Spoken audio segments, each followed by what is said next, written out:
کہ ان کا اتحاد سلامت نہ رہے۔ ایسے موڑ پر بر صغیر کا مسلمان پہنچ چکا تھا اور چیخ رہا تھا۔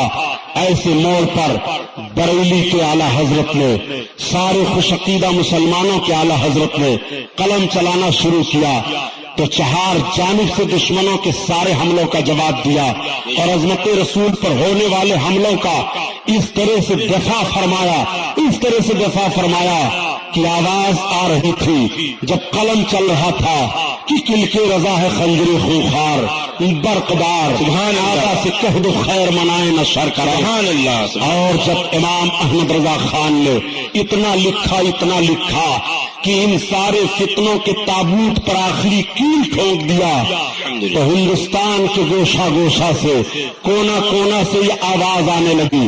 جب مسلمانوں کے ایمان کی حفاظت ہو گئی اور مسلمان اپنا سہارا پا لیا تو خانقاہوں سے لے کر کے گزرگاہوں اور شاہراہوں پر رہنے والوں تک کے لوگوں کی آواز آنے لگی کہ ڈال دی قلبوں میں عظمت مصطفیٰ، سبحان اللہ، ڈال دی قلبوں میں عظمت مصطفیٰ سیدی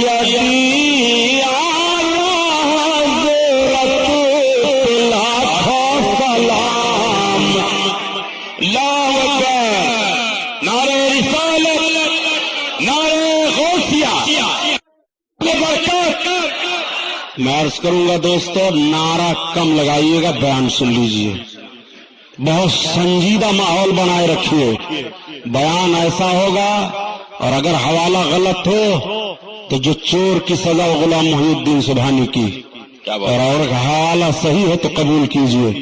سنو کون ہیں اعلی حضرت؟ یہ ہیں اعلی حضرت کی تعریف ہم جیسے لوگ کریں تو سمندر میں غوطہ لگانا ہے۔ وہ ہیں اعلی حضرت۔ اٹھاؤ تاریخ، تقسیم ہند کے بعد جب پاکستان وجود میں آیا اور پاکستان کے امور مذہبیہ کے صدر مولانا کوثر نیازی بنائے گئے تو مولانا کوثر نیازی کا بیان یہ ہے کہ جب میں امور مذہبیہ کا صدر منتخب کیا گیا تو مجھ کو یہ احساس تھا کہ پاکستان میں اسلامیات پر معلومات مجھ سے زیادہ رکھنے والا کوئی نہیں ہے۔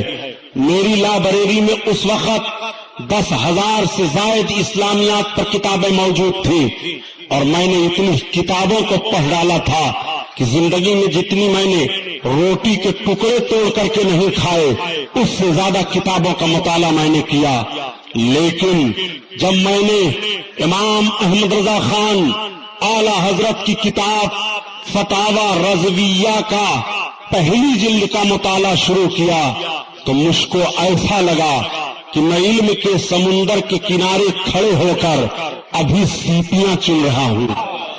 وہ ہیں اعلی حضرت، وہی مولانا کوثر نیازی ہیں جو بیان دیتے ہیں کہ جب حضرت کا لفظ بولا جاتا ہے تو اس سے نبی کونین صلی اللہ تعالی علیہ وسلم کی عظیم ذات مراد لی جاتی ہے، اور جب اردو زبان میں اعلی حضرت کا لفظ بولا جاتا ہے تو اس سے ایک عاشق رسول امام احمد رضا خان کی ذات سمجھی جاتی ہے۔ وہ ہیں اعلی حضرت۔ وہی مولانا کوثر نیازی نے بیان دیا کہ جس اعلی حضرت نے ساری بدعتوں کا قلعہ کما کیا، ختم کیا، اسی اعلی حضرت پر الزام لگایا جاتا ہے کہ وہ بدعتوں کے فروغ دینے والے تھے، بدعتوں کے موجب تھے۔ ایسا نہیں ہے، بلکہ اعلی حضرت کی تحریر کا ایک ایک لفظ عشق رسول کی گواہی دے رہا ہے۔ اعلی حضرت عظیم البرکت جب اپنے آقا کی نعت کہتے تھے تو اعلی حضرت کی نعت کیا ہوتی تھی؟ یا تو قرآن عظیم کی کسی آیت کا ترجمہ، یا حدیث پاک کا کوئی مطلب، یا نبی کونین صلی اللہ علیہ وسلم کی مقدس زندگی کا کوئی گوشہ، یا میرے سرکار کی مقدس زندگی کا کوئی معجزہ، یا کوئی سرکار کی خوبی۔ اعلی حضرت عظیم البرکت کی نعت میں یہی ہے۔ اعلی حضرت عظیم البرکت اپنی نعت کے ایک شعر کو کئی حوالوں سے جکڑ دیتے ہیں۔ آپ سماعت فرمائیے۔ اعلی حضرت عظیم البرکت آقا صلی اللہ تعالی علیہ وسلم کی بارگاہ میں عرض کرتے ہیں، یا رسول اللہ، صلی اللہ تعالی علیہ وسلم، ان کی مہک نے دل کے غنچے کھلا دیے ہیں، غنچے کھلا دیے ہیں، جس راہ چل گئے ہیں کوچے بسا دیے ہیں، کوچے بسا دیے ہیں۔ اس کی تشریح سنو۔ اعلی حضرت عظیم البرکت نے یہ کہہ دیا، آپ ذرا دیکھیے، میرے آقا صلی اللہ علیہ وسلم کی ولادت بسعادت جب ہوئی، سرکار پیدا ہوئے تو پورا مکہ مہک رہا تھا، مکہ کی فضا مہک رہی تھی، مکہ شریف کے گلیوں سے خوشبو آ رہی تھی، پورے حرم سے خوشبو آ رہی ہے، مکہ کی پہاڑیاں مہک رہی ہیں، مکہ شریف میں مکانات کے در و دیوار سے خوشبو آ رہی ہے، ہر گھر سے خوشبو آ رہی ہے۔ تبھی تو اعلیٰ حضرت عظیم البرکت فرماتے ہیں کہ بھی خوشبو سے مہک جاتی ہیں گلیاں واللہ، سبحان اللہ سبحان اللہ، بھی خوشبو سے مہک جاتی ہیں گلیاں واللہ، سبحان اللہ، کیسے پھولوں میں بسائے ہیں تمہارے، سبحان اللہ، تمہارے ان کی مہک نے دل کے غنچے کھلا دیے ہیں، جس راہ چل گئے ہیں کوچے بسا دیے ہیں، کوچے بسا دیے ہیں۔ اور خوشبو کی بات آئی تو اللہ اکبر یا رسول اللہ، اعلی حضرت اعلی حضرت، سنو، خوشبو کی بات آ گئی تو سن لو۔ میرے آقا صلی اللہ علیہ وسلم کو لینے کے لیے جب حضرت حلیمہ سعدیہ مکہ آئیں اور سرکار کو لے کر کے چلنے لگی تو ان کے ساتھ میں آنے والی عورتوں نے پوچھا، حلیمہ کیا تو نے مکہ میں زیادہ خوشبو خرید لی ہے؟ یہ تیرے چلنے سے راستہ کیوں مہک رہا ہے؟ تو حلیمہ نے کہا، میں نے خوشبو نہیں خریدی ہے، یہ سردار قریش عبد المطلب کے پوتے محمد ابن عبداللہ کے چلنے کی خوشبو پھیل رہی ہے۔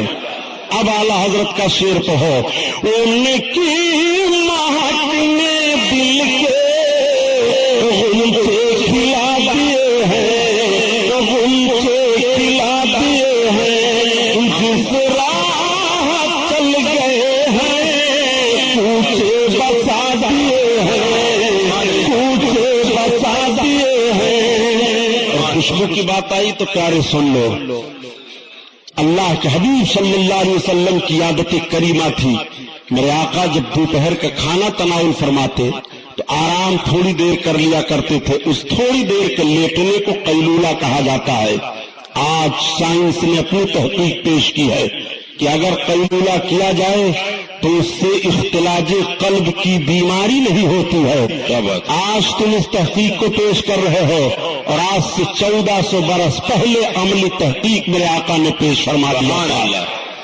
آقا کریم صلی اللہ علیہ وسلم کبھی کبھی ایک صحابیہ خاتون ہیں حضرت ام سلیم رضی اللہ تعالیٰ عنہا، جو حضرت انس بن مالک کی والدہ مکرمہ ہیں، آپ کے گھر جایا کرتے تھے اور میرے سرکار دوپہر میں آرام فرمایا کرتے تھے۔ میرے آقا تشریف لے گئے، جیسے سرکار سوئے، شدت کی گرمی پڑ رہی تھی جس میں پاک سے پسینہ شریف جاری ہوا، تو اب صحابیہ خاتون کی محبت دیکھو، حضرت ام سلیم اپنے گھر سے برتن لیتے ہیں اور لینے کے بعد سرکار کے جسم پاک کا پسینہ شریف اپنے برتن میں لے کر جمع کرنا شروع کیا۔ میرے آقا نے نبوت کی آنکھیں وا فرمائی، ارشاد فرمایا، ام سلیم کیا کر رہی ہو؟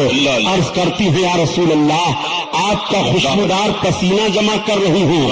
آقا نے فرمایا، ام سلیم کیا کرو گی؟ عرض کرتی ہے، یا رسول اللہ اپنی خوشبو میں ملا دیتی ہوں تو خوشبو تیز ہو جایا کرتی ہے۔ اب اعلیٰ حضرت کا شعر پڑھو، ان کی مہک نے دل کے غنچے کھلا دیے ہیں، جس راہ چل گئے ہیں کوچے بسا بھائی خوشبو کی بات آ گئی تو میرے آقا صلی اللہ علیہ وسلم کی بارگاہ میں ایک صحابیہ خاتون حاضر ہوئی، عرض کرتی ہے یا رسول اللہ میری بچی کی شادی ہے، سرکار میں نے سارے لوازمات کا انتظام کر لیا ہے مگر خوشبو آپ عطا فرما دیں۔ عرب والے خوشبو کا اہتمام بہت فرمایا کرتے تھے، آج بھی عربیوں کا دستور ہے کہ جب وہ اپنے کسی دوست سے ملتے ہیں اور زیادہ خوش ہوتے ہیں تو پہلے وہ ایک دوسرے کو دوسرا خوشبو پیش کرتا ہے اور اپنی خوشی کا اظہار کرتا ہے۔ آقا کریم صلی اللہ علیہ وسلم کی بارگاہ میں لینے کے لیے گئی ہے تو خوشبو، آقا نے فرمایا جاؤ برتن لاؤ۔ جب وہ برتن لے کر کے پہنچی تو گرمی شدت کی پڑ رہی تھی جس میں پاک سے پسینہ جاری تھا۔ میرے سرکار نے اپنے بغل شریف کا پسینہ لیا اور لینے کے بعد ان کے برتن میں چند قطروں کو ڈال دیا، ارشاد فرمایا لے جاؤ اپنی بچی کو دے دینا۔ اب یہ لے کر کے آئی اور جب ان کی بچی دلہن بنی تو بچی کا کپڑا آقا کے مبارک پسینے میں بسا دیا گیا، اور جب یہ دلہن بن کر کے چلی تو جس راستہ سے چلی پورا راستہ مہک رہا تھا، اور جب آنے گھر پہنچی تو ان کا پورا گھر مہکنے لگا۔ عورتیں اکٹھا ہوئی تو پوچھنے لگی دلہن تم نے کون سی خوشبو استعمال کیا ہے؟ آج تک ہم لوگوں نے ایسی خوشبو نہیں سونگھی، تیری خوشبو تو سارے خوشبوؤں پر غالب آ گئی ہے۔ تو دلہن نے بیان دیا یہ خوشبو نہیں ہے، یہ میرے آقا کا مقدس پسینہ ہے۔ اعلیٰ حضرت کے بھائی استاد زمن علامہ حسن رحمت اللہ تعالیٰ علیہ اسی کو بیان فرماتے ہیں کہ واہ عطر خدا ساز مہکنا تیرا، سبحان اللہ سبحان اللہ، واہ عطر خدا ساز مہکنا تیرا،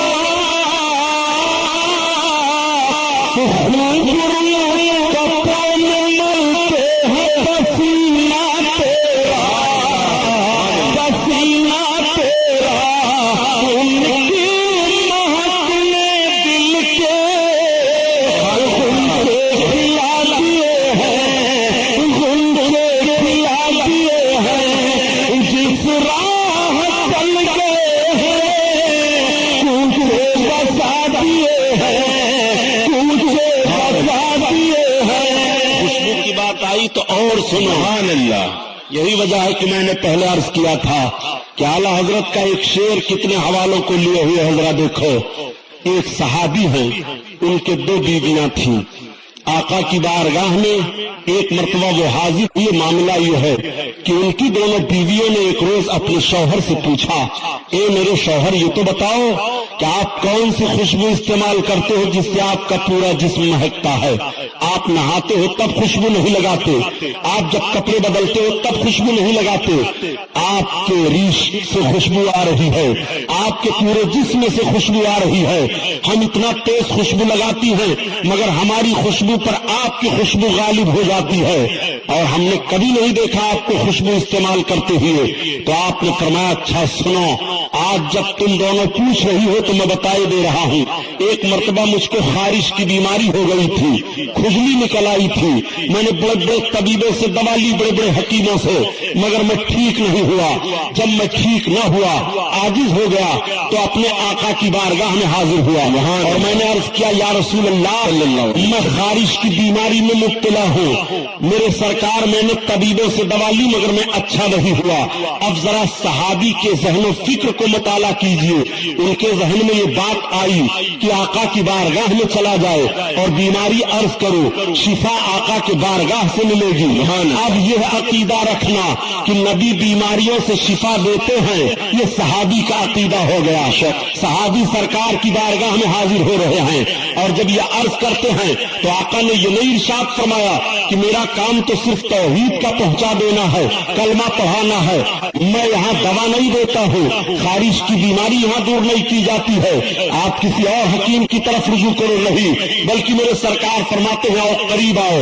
جب سرکار کے قریب گئے تو آقا نے اپنے نبوت والے ہاتھ کو ان کے جسم پر پھیر دیا، میرے سرکار کا ہاتھ لگنا تھا کہ اس اسی وقت خوشبو آنے لگی ان کے جسم سے اور خارش کی بیماری دور ہو گئی. اللہ اکبر.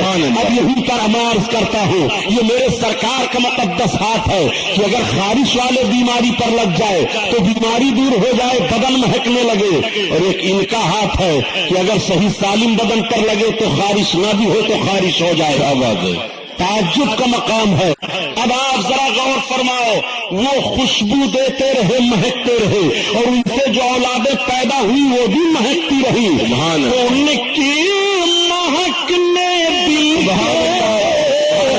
ان سے کھلا دیے ہیں جس راہ چل گئے بسا دیے ہیں, بسا دیے ہیں. خوشبو کی بات آئی تو اور سنو کہ مہکنے دل ان سے کھلا دیے ہیں جس راہ چل گئے بسا دیے ہیں, بسا دیے ہیں. خوشبو کی بات آئی تو اور سنو. سبحان اللہ. میرے آقا صلی اللہ تعالی علیہ وسلم کی کریمانہ عادت ملاحظہ کرو. سرکار اپنے امتیوں کے غم میں رویا کرتے تھے. امت کے لیے آقا کو غم کیا تھا؟ آپ کے اور ہمارے گناہوں کا غم سرکار کو ہے, مغفرت کا غم میرے آقا کو ہے. رب کی بارگاہ میں سرکار رو رہے ہیں ہمارے اور آپ کے لیے. میں عرض کروں گا اے مسلمانوں کہ آپ بھی کبھی عشق رسول میں یا اپنے آقا کی عظمت کو سوچ کر کے آنکھوں سے آنسو کے چند قطرے گرے کہ نہیں. آپ جب رات کی تاریکی میں اپنے بستر پر رہو تو اپنے آقا کا رونا سوچو کہ ہم گنہگاروں کے تعلق سے ہمارے سرکار کس طرح سے رویا کرتے تھے. آقا کریم صلی اللہ علیہ وسلم مدینہ طیبہ کی آبادی سے باہر نکل گئے. ایک پہاڑی کی کھوہ میں میرے سرکار تشریف لے گئے, اس سے آگے تشریف لے گئے. ایک صحابی کا باغ تھا, اس باغ میں میرے سرکار تشریف لے گئے. باغ کا دروازہ چاروں طرف سے بند کر دیا گیا. میرے آقا نے اپنی جبین اقدس کو رکھا اور رب کی بارگاہ میں ہم گنہگاروں کی مغفرت کے لیے رو رہے ہیں. نگاہ نبوت سے آنسو برس رہے ہیں, ریش مبارک بھیگ جاتی ہے, سجدہ کی جگہ بھیگ جاتی ہے. مدینہ طیبہ کے لوگوں کو جب عرصہ گزر گیا کہ سرکار کے مقدس چہرے کی زیارت نہیں ہوئی تو وہ پریشان ہو گئے. وہ سرکار کو ڈھونڈنے لگے, تلاشنے لگے, کیونکہ ابتدائے اسلام کا وقت ہے, دشمنان دین کی اکثریت ہے. صحابہ نے سوچا ایسا تو نہیں ہے کسی دشمن نے میرے آقا کو کوئی تکلیف دے دی ہو. اب سب جستجو کرنے لگے, گلی گلی میں ڈھونڈا جا رہا ہے. جہاں جہاں میرے سرکار تشریف فرما ہوتے ہیں وہاں وہاں ڈھونڈا جا رہا ہے, مکانوں میں ڈھونڈا جا رہا ہے. صحابہ کی جماعت تلاش کر رہی ہے. حضرت ابو ہریرہ فرماتے ہیں کہ مجھ کو جس راستے سے خوشبو آتی تھی اسی راستے پر میں چلا جا رہا تھا. میں خوشبو سونگھتے سونگھتے آبادی سے باہر نکل گیا. مجھے خوشبو آ رہی ہے, میں چل رہا ہوں, راستہ مہک رہا ہے, میں چل رہا ہوں. اعلیٰ حضرت عظیم البرکت اسی طرف اشارہ فرماتے ہیں کہ بو پہ چلتے ہیں بھٹکنے والے, کیا مہکتے ہیں مہکنے والے. آقا کریم صلی اللہ تعالی علیہ وسلم باغ میں چلوا فروز ہیں. حضرت ابو ہریرہ فرماتے ہیں کہ میں باغ کے قریب جب پہنچا تو پورا باغ مہک رہا تھا. باغ کی فضا مہک رہی ہے, باغ سے جو ہوا آ رہی ہے ہوا مہک رہی ہے. ہم نے اندازہ لگا لیا بس کرو میرے سرکار اسی میں تشریف فرما ہے, خوشبو آ رہی ہے. آقا یہی جلوہ افروز ہے. حضرت ابو ہریرہ فرماتے ہیں کہ میرے آقا صلی اللہ تعالی علیہ وسلم کی خوشبو مجھے ملی تو اب مجھ کو یہ موقع ملنا چاہیے کہ میں باغ میں کیسے جاتا ہوں. تو چاروں طرف سے گھوم کر دیکھ رہے ہیں, کوئی راستہ باغ میں جانے کے لیے نہیں, دروازہ بند ہے, مگر ایک نالا تھا باہر سے پانی جانے کے لیے باغ میں, وہ نالا کشادہ تھا. حضرت ابو ہریرہ فرماتے ہیں کہ میں نے اندازہ لگایا میں اس میں اپنے کو داخل کر لوں تو اندر ہو سکتا ہوں. چنانچہ حضرت ابو ہریرہ اس میں داخل ہوئے اور داخل ہو کر کے جیسے اندر گئے آقا کریم صلی اللہ علیہ وسلم کی زیارت نصیب ہوئی تو میرے آقا رو رہے ہیں اور سجدہ کی جگہ بھیگ گئی ہے, ریش مبارک سے آنسو ٹپک رہے ہیں. اعلیٰ حضرت عظیم البرکت پر قربان جاؤ اسی طرف اشارہ فرماتے ہیں اللہ کا جہنم ابھی نظر ہوگا, رو رو مصطفیٰ نے دریا بہا دیے ہیں.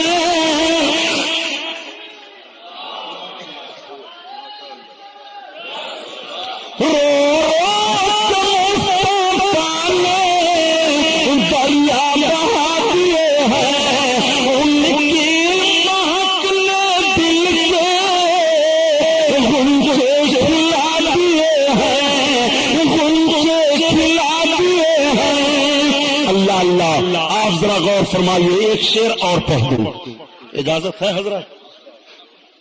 میرے کریموں سے گر قطرہ کسی نے مانگا، میرے کریموں سے گر قطرہ کسی نے مانگا، دریا بہا دیے ہیں دربے بہا دیے ہیں دربے بہا دیے ہیں۔ اب اس پر بھی سن لو پیارے، آقا کریم صلی اللہ تعالی علیہ وسلم کی بارگاہ میں اگر مانگو تو ایک طبقہ ایسا بھی ہے جو ناک پھلا لیتا ہے، یہ مانگنا سرکار سے کہاں ثابت ہے، اسی میں بھول بھلیا میں ہے، مسلمانوں کو گمراہ کر رہے ہیں۔ آؤ ذرا اپنے آقا کی عظمت دیکھو، جو حدیث بیان کرنے جا رہا ہوں وہ مسلم شریف میں بھی حدیث ہے، مشکات شریف میں بھی ہے، اور بھی احادیث کی بہت کتابوں میں ہے، اور مسلم شریف تو وہ کتاب ہے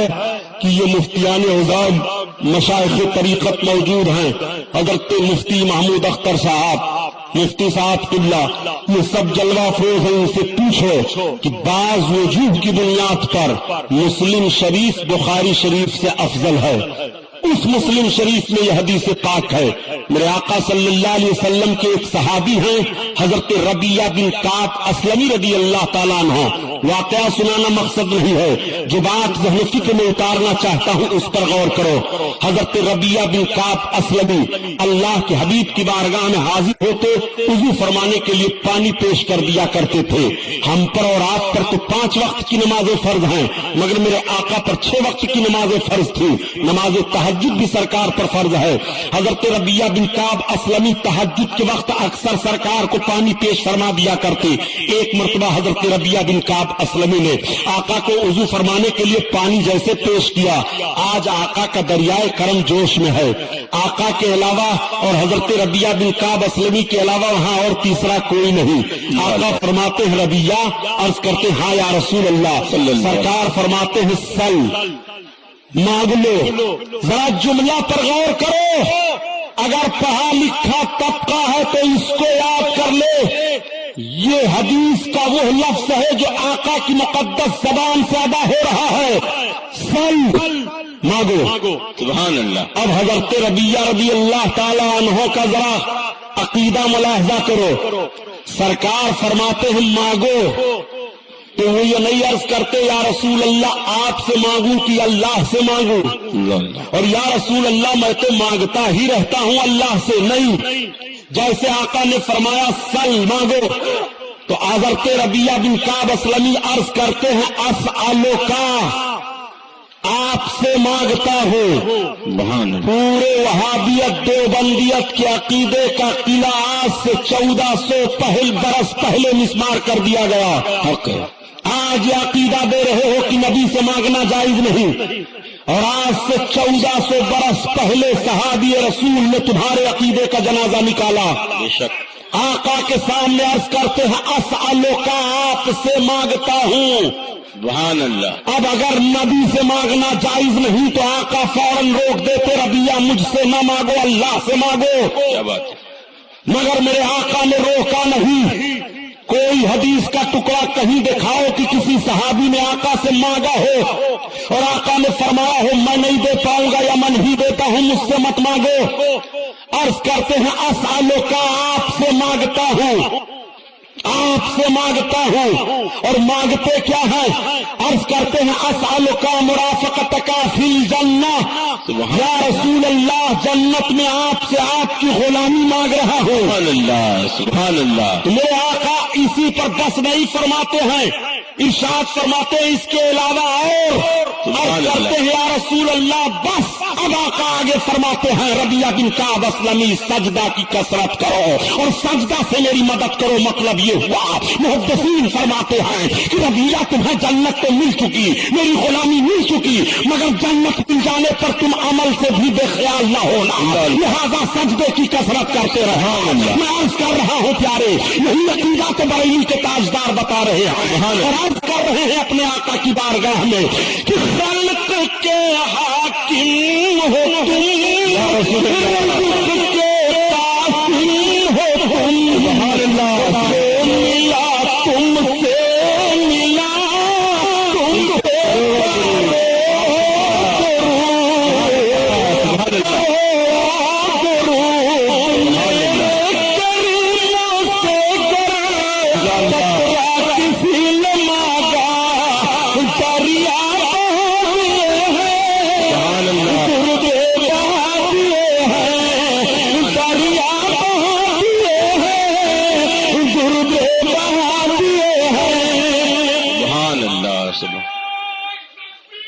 اللہ اکبر، یا رسول اللہ، تھوڑا دے، سبحان اللہ، زندہ باد۔ شعرا بہت گھبرا جاتے، کہتے ہیں سبحانی صاحب آپ تقریر نہ کیجیے، وہ تقریر کرتے ہیں کہ نعت پڑھتے ہیں؟ تو ہم نے کہا آپ لوگ بھی تقریر کرتے ہیں کہ نعت پڑھتے ہیں؟ کیا بات ہے، آپ لوگ بھی تقریر کرنا چھوڑ دیجیے، نعت نہیں پڑھیں گے، خالی تقریر کریں گے۔ حضرت قاری تبسم صاحب الحمدللہ بہت مقبول شاعر ہیں، حضور حافظ ملت کی نسبت حاصل ہے، اور آج ہم لوگ تو اپنی قسمت پر جتنا فخر کریں کم ہے پیارے۔ ہمارے اس محفل کی قبولیت کی ضمانت یہ آل رسول ہے، سبحان اللہ، بے شک، سبحان اللہ۔ آپ ان کی زیارت کرو، یہ وہ آل رسول ہیں جی، کہ ہندوستان کا وہ مجدد جس کو عالمگیر رحمت اللہ علیہ کہا جاتا ہے، وہ عالمگیر جو مجدد بھی ہیں، مجاہد بھی ہیں، سپہ سالار بھی ہیں، حاکم اسلام بھی ہیں، ہندوستان پر حکمراں بھی ہیں جی۔ 50 سال کے قریب تبت کی وادی سے لے کر کے افغانستان کی سرحد تک اکیلے اس مرد مجاہد نے حکومت کی تھی، اور اسی مہاراشٹرا کے اس چوہے کو وہ کھدیڑا تھا پہاڑوں میں، قد بھی ان کو تاریخ یاد ہے جی۔ وہ عالمگیر ہیں، عالمگیر رحمت اللہ علیہ نے ایک کتاب لکھوائی تھی، 500 علماء کو رکھا تھا، اور 8 سال کی مدت میں اس وقت 2 لاکھ روپے سکے خرچ کیے گئے تھے، جس کا نام فتاوی عالمگیری ہے۔ فتاوی عالمگیری آج بھی پورے عالم اسلام میں مستند کتاب فقہ حنفی کی مانی جا رہی ہے، اور جہاں جہاں شافعی المسلک ہیں، حنبلی المسلک ہیں، مالکی ہیں، وہ بھی آج فتاوی عالمگیری کو اپنے لیے سند تصور کرتے ہیں اور یقین کرتے ہیں، وہ فتاوی عالمگیری ہے۔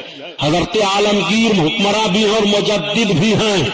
عالمگیر نے ہندوستان کی سرزمین پر سادات کی فہرست مرتب کروائی تھی جی۔ تاریخ کا وہ ٹکڑا دے رہا ہوں، لے لو۔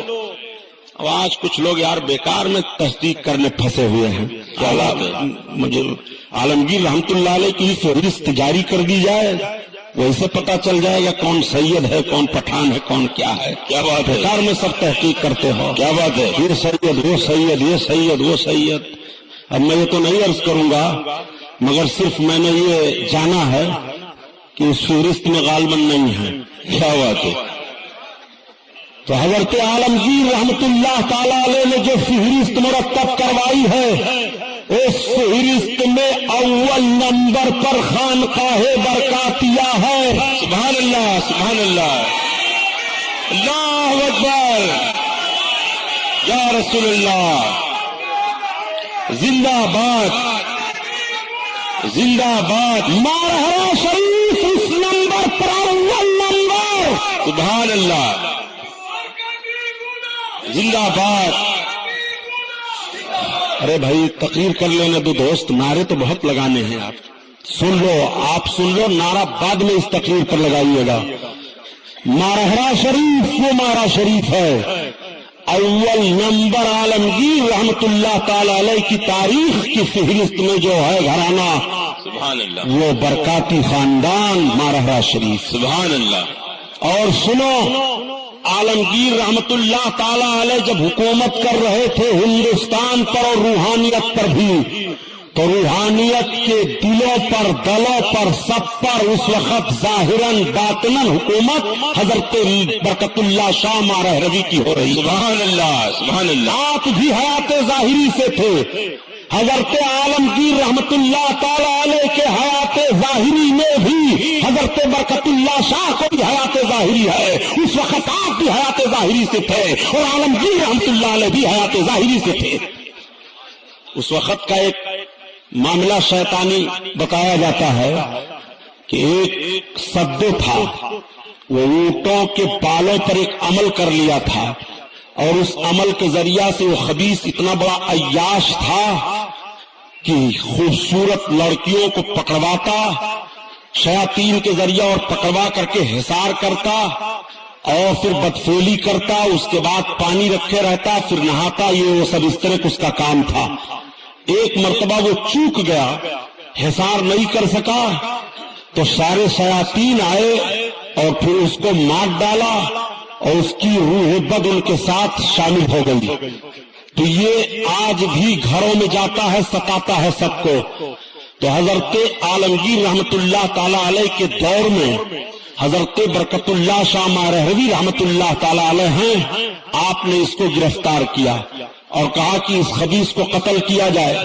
تو اس نے عرض کیا حضور جس جس گھر میں آپ کا نام لیا جائے گا میں قسم کھاتا ہوں اس گھر کی طرف رخ نہیں کروں گا۔ اللہ سبحان اللہ سبحان اللہ۔ یہ سب و خبیث اس گھر میں نہیں جاتا جس گھر میں مارہرا کا نام لیا جائے، سبحان اللہ۔ وہ مارہرا شریف ہے۔ بھوت پریت سب چھڑا کر کے اور بہت بھاری بھاری پیر بننا ثابت کرتے ہیں جی، اور مارہرا شریف کا حال یہ ہے کہ نام لے لو تو جنات بھوت پریت سب بھاگ جائیں۔ سبحان اللہ سبحان اللہ۔ اعلیٰ حضرت عظیم البرکت کا عشق ملاحظہ کرو۔ اعلیٰ حضرت اگر داخلے سلسلہ ہوئے تو وہی مارہرا شریف میں، جی، اور بہت سوچ سمجھ کر کے آل رسول نے اعلیٰ حضرت کو اعلیٰ حضرت بنایا اور سینے سے لگایا۔ اتنا سوچا کہ ہم اور آپ سوچ نہیں سکتے ہیں۔ تو اب وہ سوچ کر کے اعلیٰ حضرت بنا دیے اور آج کے لوگ بیچارے سوچ رہے ہیں، اس سوچ پر بھی قربان جائیے۔ یہ سب ذہنی اور فکری اختراعی باتیں ہیں جو نکل رہی ہیں، ان پر آپ توجہ نہ دیجیے۔ اعلیٰ حضرت عظیم البرکت کی ذات کو ملاحظہ فرمائیے، اپنے آقا صلی اللہ تعالی علیہ وسلم کی تعریف کر رہے ہیں، کیسا حوالہ پیش کر رہے ہیں۔ ایک حوالہ اور لے لو، ایک صحابی ہیں حضرت سواد بن قارب رضی اللہ تعالیٰ عنہ۔ حضرت سواد بن قارب سرکار کی نعت لکھا کرتے تھے۔ سبحان اللہ۔ آقا کی نعت لکھنا بہت بڑی عبادت ہے پیارے، یہ سعادت سب کو نہیں ملتی ہے۔ جب دل میں عشق رسول ہو تو زبان پر آقا کی نعت آتی ہے۔ سبحان اللہ۔ حضرت نظمی صاحب قبلہ دامت برکاتہ القدسیہ کی نعتیں پڑھو ایمان تازہ ہو جاتا ہے۔ سبحان اللہ۔ جب دل عشق رسول کا مدینہ ہوتا ہے اور اس عشق سے جو روشنی باہر نکلتی ہے زبان کے ذریعہ اسی کو نعت کہتے ہیں۔ سبحان اللہ۔ وہ نعت ہے۔ اعلیٰ حضرت عظیم البرکت کی نعت دیکھو اور صحابی رسول کو ملاحظہ کرو۔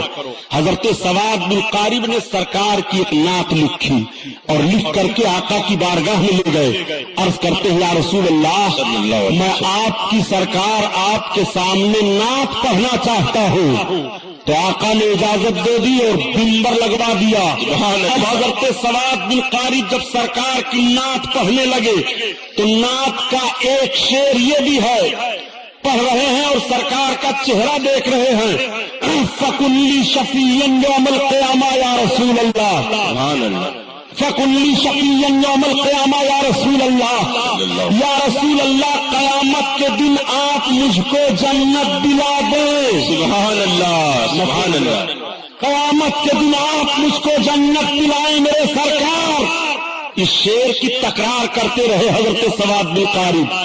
آقا کا دریائے کرم جوش میں آیا، آقا فرماتے سواد بن قارب جا، قیامت کے دن میں تجھ کو تیری ہاتھ کر کے جنت دلاؤں گا۔ سبحان اللہ سبحان اب اللہ۔ اعلیٰ حضرت کا شعر پڑھو، کون دیتا ہے دینے کو چاہیے، سبحان اللہ۔ کون دیتا ہے دینے کو منہ چاہیے، دینے والا ہے سچا ہمارا نبی، ہمارا نبی، میرے کرموں سے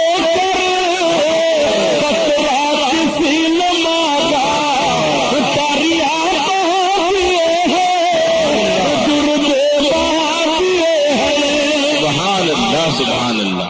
اور مانگنے پر بھی ایک بات اور عرض کر دوں دوست، واقعہ سنانا مقصد نہیں ہے، ذہن فکر میں جو اعلیٰ حضرت کی نعت سے اتارنا چاہتا ہوں مقصد اس کو سمجھو۔ ایک صحابی ہیں، ان کی ایک بیوی ہیں، وہ سرکار کی بارگاہ میں اپنے شوہر کی شکایت لے کر کے حاضر ہوئی۔ آقا تشریف فرما ہیں، ان کے شوہر بھی اچانک وہاں موجود تھے۔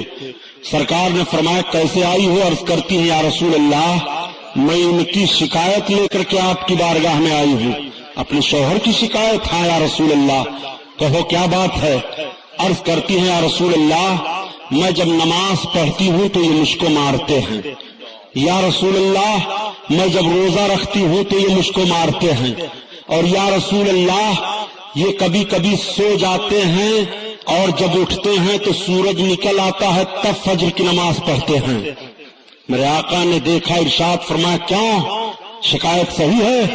عرض کرتے ہاں یا رسول اللہ شکایت تو صحیح ہے، مگر سرکار میں اس کو نماز پڑھنے پر نہیں مارتا ہوں۔ یا میرے آقا جب یہ نماز پڑھنے کھڑی ہوتی ہے تو قرآن رات بھر پڑھتی رہتی ہے۔ یا رسول اللہ میں نوجوان مرد ہوں، میرا حق ہے اس کے اوپر۔ آقا نے فرمایا خاتون سن، قرآن کی آیتیں پڑھ کر کے تو اپنی نماز پوری کر لیا کر، اپنے شوہر کی خدمت میں لگ جا، تیرے شوہر کا تیرے اوپر حق ہے۔ اچھا روزے کی بنیاد پر؟ عرض کرتے یا رسول اللہ میں روزے کی بنیاد پر اس کو نہیں مارتا ہوں، جب یہ روزہ رکھنا شروع کرتی ہے تو مہینوں مہینہ رکھتی ہے۔ یا رسول اللہ میں اس سے کہتا ہوں کہ فرض روزے رکھ لے اور نوافل رکھنے ہیں وہ بھی ہفتہ عشرہ رکھ لے۔ میرے آقا نے ارشاد فرمایا خاتون سن، جب تو فرض روزے رکھ لے اور تجھے نوافل رکھنے ہو تو اپنے شوہر سے اجازت لے لیا کر، تیرے شوہر کا تیرے اوپر حق ہے۔ اچھا اب میرے آقا مخاطب ہوئے، ارشاد فرماتے تم فجر کی نماز اس وقت پڑھتے ہو جو تمہاری بیوی بتا رہی ہے؟ عرض کرتے ہیں یا رسول اللہ میرے سرکار میں نوجوان مرد ہوں، میرے آقا مجھ پر آپ کرم فرما دو۔ تو ایسے انداز سے صحابی رسول نے عرض کیا آقا کی بارگاہ میں، اپنے نبی کا اختیار دیکھو، نماز اپنے اپنے وقتوں پر فرض ہے، کوئی نماز کے وقت کو بدل نہیں سکتا۔ اگر کوئی سوچے کہ میں ظہر کی نماز عصر میں پڑھ لوں، عصر کی ظہر میں پڑھ لوں، ادا ہو جائے گی، نہیں۔ کوئی سوچے میں مغرب میں عشاء ہی کی نماز پڑھ لوں، نہیں۔ ہر نماز کو اس کے وقت پر پڑھنا پڑے گا۔ یہ وقت کا تعین رب کی طرف سے ہوا ہے۔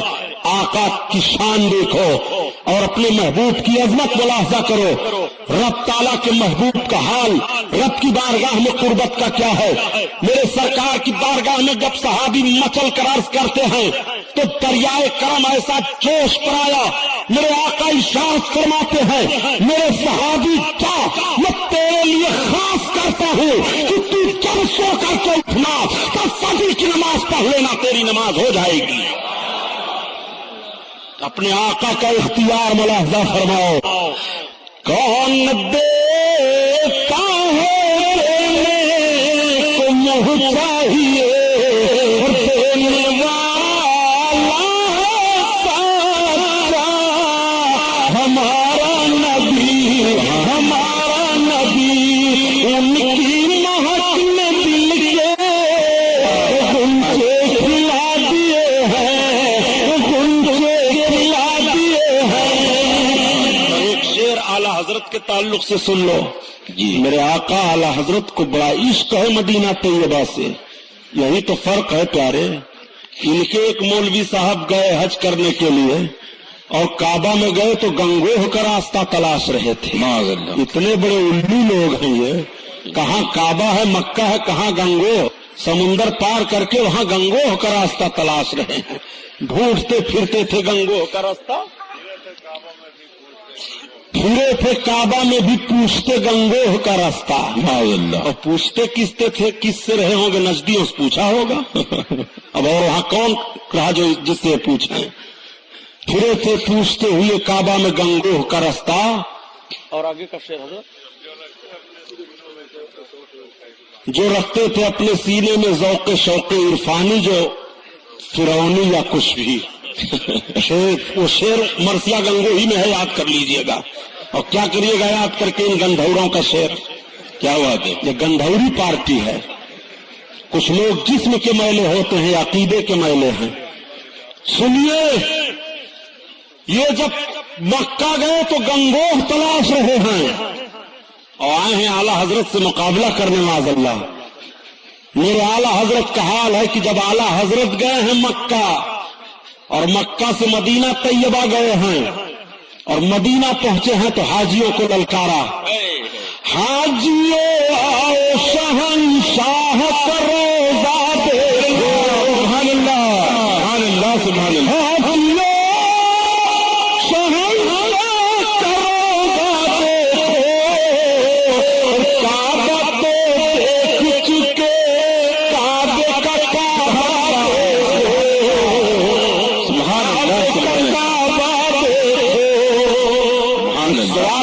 ہوتا ہے کہ سب کا کعبہ تو کعبہ ہے اور کعبہ کا بھی کوئی کعبہ ہے. تو اب اعلیٰ حضرت نے ہندوستانیوں بتا دیا کہ کعبہ کا کعبہ دیکھنا ہے تو یہ دیکھو. سبحان اللہ. وہ اعلیٰ حضرت ہیں تو مورخ معتبر ہیں جنہوں نے بیان کیا کہ میرے سرکار اعلیٰ حضرت حج ادا کرنے کے لیے جا رہے تھے. پہلے کشتی والا جہاز تھا، یہ پانی والا. سرکار اعلیٰ حضرت جا رہے ہیں، کشتی ہچکولے کھانے لگا سمندر میں، جہاز ڈوبنے کے قریب ہوا تو جو کچھ حجاج تھے اس میں وہ رونے لگے، چلانے لگے، عرض کرنے لگے حضور آپ دیکھ رہے معاملہ کیا ہے؟ جہاز کا کپتان اعلان کر رہا ہے کہ سمندر میں طوفان کے بھنور میں پھنس گیا جہاز. تو اعلیٰ حضرت عظیم البرکت فرماتے ہیں کہ میرے آقا نے جہاز پر بیٹھ کر کے جو دعا پڑھنے کے لیے بتایا ہے میں نے اس دعا کو پڑھ لیا ہے، اس دعا کو پڑھ کر کے میں سوار ہوا ہوں. مجھے یقین ہے کہ سمندر کا طوفان مجھے کچھ نقصان نہیں پہنچا. سبحان اللہ. سبحان اللہ. بالکل آپ مطمئن ہیں. اب جب سب چیخنے چلانے لگے تو اعلیٰ حضرت کا عشق دیکھو، عرض کرتے ہیں یا رسول اللہ آنے تو یاد تو تمہاری جانب آنے تو یاد اب تو تمہاری جانب کشتی تمہیں چھوڑی لنگر اٹھا دیے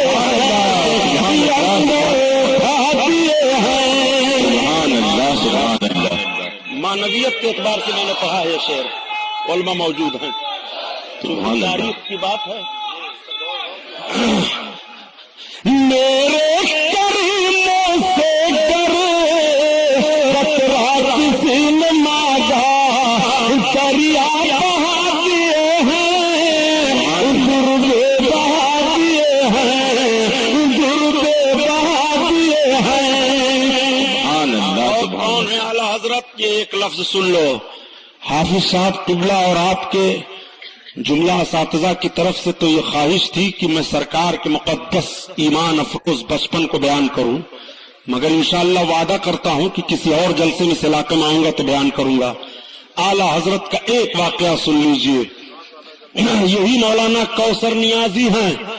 کوثر نیازی لکھتے ہیں کہ ہمارے اساتذہ میں مفتی شفیع دیوبندی، مولانا ادریس کاندھلوی، یہ حدیث کے استاذ ہیں، فقہ کے استاذ مفتی شفیع دیوبندی ہیں. یہ لوگ ہیں. مفتی شفیع دیوبندی بیان کرتے ہیں کہ ہمارے استاذ اشرف علی تھانوی کا حال یہ ہوا کہ ہم لوگ بیٹھے تھے، اچانک ایک اطلاع آئی کہ مولانا احمد رضا خان کا انتقال ہو گیا. تو مولوی اشرف علی تھانوی اپنے ہاتھوں کو اٹھا کر مغفرت کی دعا کرنے لگے، حالانکہ اس مردود کی دعا کی ضرورت کیا ہے جی. تو مفتی شفیع دیوبندی کا بیان یہ ہے کہ یہ لوگ کہتے ہیں کہ ہم لوگوں نے عرض کیا اپنے استاذ اشرف علی تھانوی سے کہ حضور مولانا احمد رضا خان کے انتقال پر آپ ان کے لیے مغفرت کی دعا کرتے ہیں اور وہ زندگی بھر آپ کو کافر بتاتے رہے. تو اشرف علی تھانوی نے جواب دیا میاں تم لوگ سمجھتے نہیں ہو، مولانا احمد رضا خان نے اپنی بنیاد پر ہم سب کو کافر نہیں کہا ہے، عشق رسول کی بنیاد پر ہمیں کافر کہتے رہے. اللہ اکبر. غور فرماؤ، یہ دشمن کی بولی ہے. دشمن اعتراف کر رہا ہے اعلیٰ حضرت کی حقیقت کو اور عظمت کو.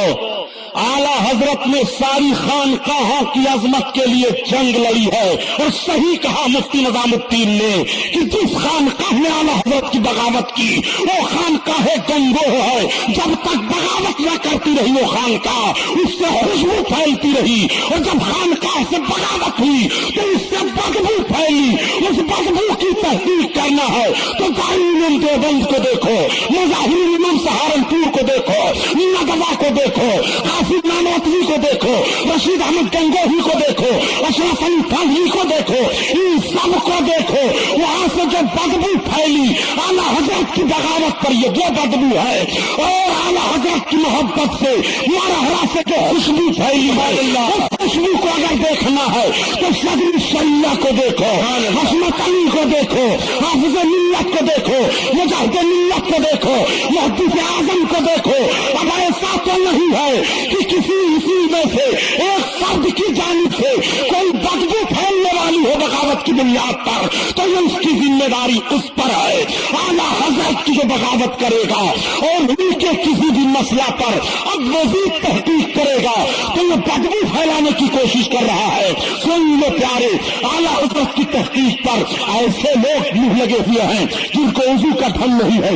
اعلیٰ حضرت کی بغاوت پر یہ وہ بدبو ہے، اور اعلیٰ حضرت کی محبت سے مرحلہ سے جو خوشبو پھیلی ہے، اس خوشبو کو اگر دیکھنا ہے تو صدر شریعہ کو دیکھو، حسنت علی کو دیکھو، حافظ ملت کو دیکھو، مجاہد ملت کو دیکھو، محدث اعظم کو دیکھو۔ اب ایسا تو نہیں ہے کہ کسی میں سے ایک فرد کی جانب سے کوئی بدبو پھیلنے والی ہو بغاوت کی بنیاد پر، تو یہ اس کی ذمہ داری اس پر ہے۔ اعلیٰ حضرت کی جو بغاوت کرے گا اور ان کے کسی بھی مسئلہ پر اب مزید تحقیق کرے گا تو یہ بدبو پھیلانے کی کوشش کر رہا ہے۔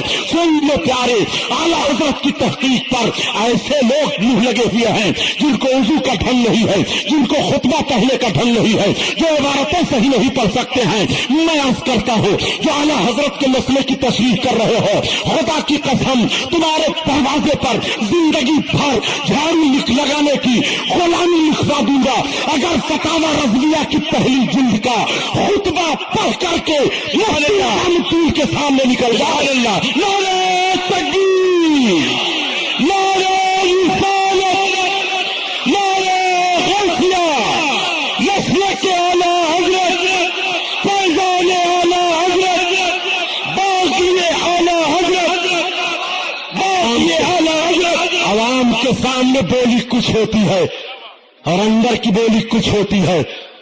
یہ جملے مت استعمال کر کے مسلمانوں میں انتشار پھیلاؤ، سنیت کو مت تقسیم کرو، سنیت نہیں تقسیم ہوگی۔ یہ میرا جملہ غلط ہے، الحمدللہ سنیت آج بھی متحد ہے۔ رضا اکیڈمی کا یہی جرم ہے، یہی غلطی ہے سعید نوری کی اور ان کے ارکان کی کہ اعلیٰ حضرت عظیم البرکت کی کتابوں کو منظر عام پر لا کر کے پورے بر صغیر کے مسلمانوں کو روشناس کرایا، اور آج سب چلاتے تھے اعلیٰ حضرت 1000 سے زائد کتابوں کے مصنف ہیں۔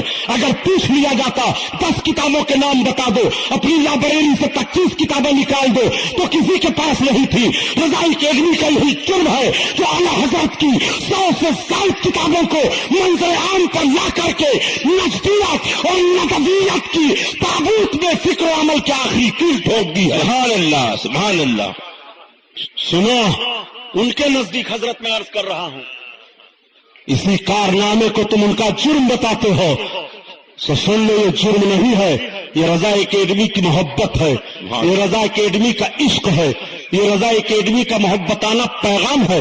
رضا اکیڈمی نے وہی قدم اٹھایا تحریک کے ذریعہ، تقریر کے ذریعہ، تشریح کے ذریعہ، تشہیر کے ذریعہ کہ امام احمد رضا خان علیہ رحمت و رضوان کا پیغام قوم کے نام پہنچے۔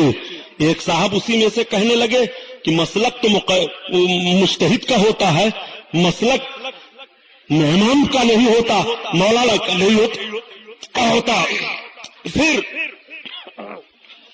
مسلک اعلیٰ حضرت کو کہتے ہو۔ آج ایک صاحب کہنے لگے کہ جب اظہری میاں صاحب قبلہ سے عرب میں پوچھا گیا کہ آپ مولانا احمد رضا خان کے کون ہو، تو انہوں نے جواب دیا میں ان کا پوتا ہوں۔ کہا مولانا احمد رضا خان نے کسی نئی جماعت کو پیدا کیا ہے؟ کہا نہیں۔ کہا وہ کیا تھے؟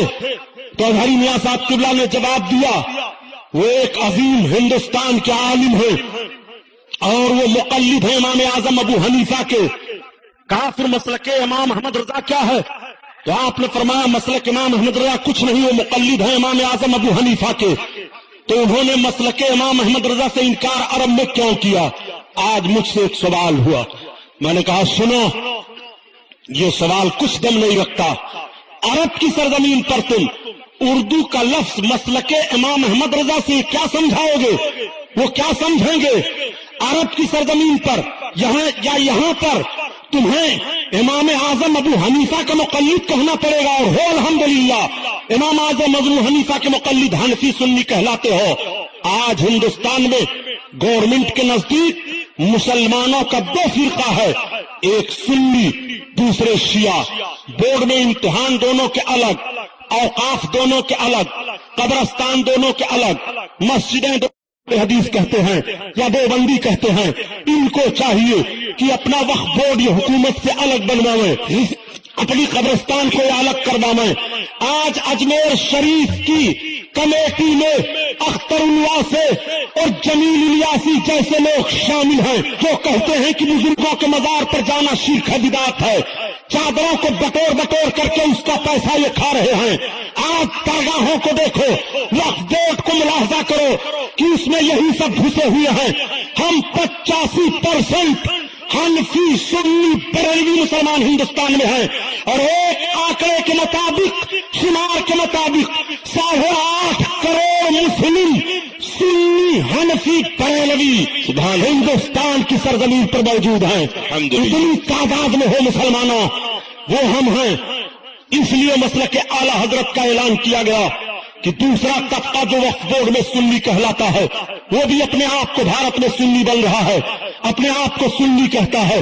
مبارک پور کا فساد ہوا، آپ ملاحظہ کرائیے، شیعہ اور سنی کا نام آتا ہے، حالانکہ سنیوں کے عقیدے سے جن کا نام سنیوں میں آتا ہے کوئی تعلق نہیں ہے۔ عرض کرنے کا مطلب یہ ہے کہ بھارت کی سرزمین پر سنیوں میں جب ایک ایسا طبقہ نکلا کہ دکھاوے میں سنی ہے مگر عقیدہ محمد بن عبد الوہاب نجدی، ابن تیمیہ، ابن قیم کا ہے، نجدیوں کا ہے، جو عقیدہ گمراہ ہے، گمراہ گر ہے، اور جو عقیدہ ایسا ہے کہ کفر کے حد تک پہنچا دیتا ہے، ایسا عقیدہ ہے کہ جس سے آدمی کافر ہو جاتا ہے، عقیدہ وہ رکھ رہے ہو، نام سنی کا دے رہے ہو۔ اس علامت کو الگ کرنے کے لیے بھارت کی سرزمین پر سنی مسلمانوں کو یہ بتایا گیا کہ اب تمہارا نعرہ ہے تو مسلک اعلی حضرت ہو۔ مسلک اعلی حضرت وہی ہے جو صحیح امام اعظم ابو حنیفہ کا مسلک ہے۔ امام اعظم ابو حنیفہ کے صحیح مسلک کا نام مسلک اعلی حضرت ہے۔ اس علامت کو اس لیے سامنے رکھ دیا گیا تاکہ دوسری برادری جو اپنے آپ کو سنی کہتی ہے اس سے تمہارا امتیاز ہو جائے، اس سے تمہارا فرق ہو جائے۔ اس فرق کو بھارت میں بتانے کی ضرورت ہوئی تو مسلک اعلی حضرت کہا گیا۔ اور عرب کی سرزمین پر آج بھی جب تم سے پوچھا جائے گا تو تمہیں کہنا پڑے گا کہ ہم مسلک حنفی ہیں، امام اعظم ابو حنیفہ کے مقلد ہیں۔ اس لیے عرف کا لحاظ کیا جائے گا کہ عرب میں تمہیں سمجھانا ہے تو اس طرح سے سمجھانا پڑے گا، ہندوستان میں تمہیں سمجھانا ہے اس طرح سے سمجھانا پڑے گا۔ اس لیے ہندوستان کے اس لفظ کو تم عربستان پر چسپاں نہیں کر سکتے ہو۔ جس لفظ کو جہاں سے جس طرح سے سمجھا جائے گا وہ لفظ وہاں پر اس انداز سے بولا جائے گا۔ مسلک امام احمد رضا سے یہاں امام اعظم ابو حنیفہ ہی کا مسلک سمجھا جا رہا ہے۔ سنو پیارے، اگر زیادہ بہوگے تو تمہیں جواب دینا پڑے گا کہ پھر مسلک امام اعظم ابو حنیفہ کیوں کہتے ہو، مسلک رسول اللہ کہو۔ کیا بات ہے؟ مسلک رسول اللہ کیوں نہیں کہتے؟ کیوں 4 مسلکوں میں قوم کو بانٹا گیا؟ مسلک حنفی، مسلک شافعی، مسلک حنبلی، مسلک مالکی، یہ مسلک 4 کیا ہیں؟ مسلک تو ایک ہے، اللہ کے حبیب نے جو دین پیش کر دیا وہی، جو مذہب پیش کیا وہی۔ تو اب سب کو مسلک رسول اللہ کہنا پڑے گا۔ اب سنو پیارے، یہ وہی ہے مسلک رسول اللہ ہی، لیکن جب رافضی پیدا ہوئے اور رافضیوں نے حدیثوں میں توڑ مروڑ کرنا شروع کر دیا تو فقہا کی جماعت متعین کی گئی، اور اس دور کے فقیہوں میں انہی 4 فقہا کی فقاہت مدون ہو سکی تھی۔ انہی 4 فقیہوں پر اللہ کے حبیب صلی اللہ علیہ وسلم کے مشن کو رکھا گیا کہ ان 4 فقیہوں میں سے جس کی فقہ پر بھی مسلمان عمل کرے گا وہ اللہ کے حبیب کے سچے دین پر ہے۔ سبحان اللہ، سبحان اللہ، بے شک۔ اس لیے مسلک امام ابو حنیفہ اللہ کے حبیب کے دین کا نام ہے۔ بے شک۔ جب مسلک امام ابو حنیفہ اللہ کے حبیب کے دین کا نام ہے، اسی مسلک امام ابو حنیفہ کو امام احمد رضا خان نے پیش کیا۔ مسلک امام ابو حنیفہ کا